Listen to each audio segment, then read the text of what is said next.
Hello, it's Joey John McGuire. It's a scorcher today and it's going to get even hotter. Coming up to 11:30 in the morning.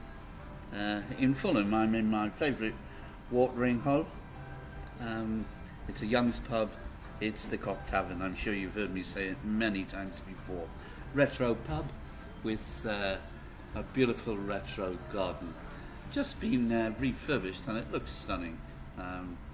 Great chef, great bar staff, well managed, good food and equally good ale. And like I said, it's hot in here. I've got 2 poems I wrote in the early hours of this morning. God, it is so hot. Yeah, it's very hot and the fans are blowing cold and it's still bloody hot.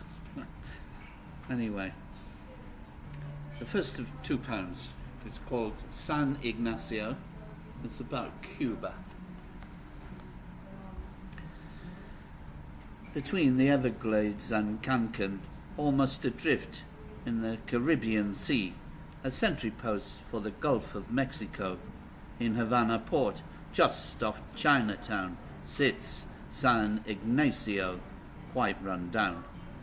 The Santo Angel Hotel, once too lay derelict, now it has a fine facade, which tries to hide the poverty in its own backyard. Those who were there in the defiant days, they remember the Bay of Pigs, a Russian alliance that brought years of backlash. Without its missiles and MiGs, what of Fidel's people and their dreams? Time forgets and shakes hands. Now the tourists flock to see the legacy left behind. The classic cars forever last amongst the stagnated progress, and it's easy to see that living hand to mouth does not feed the belly of hope. Cuba has now negotiated a long-awaited respite from its sufferings, whilst the world sits in ignorance and wonders what the fuck went on. 2 world wars and a nuclear disaster, meaning Fidel's glory days were gone, and the poison of defeat so wrong goes undetected.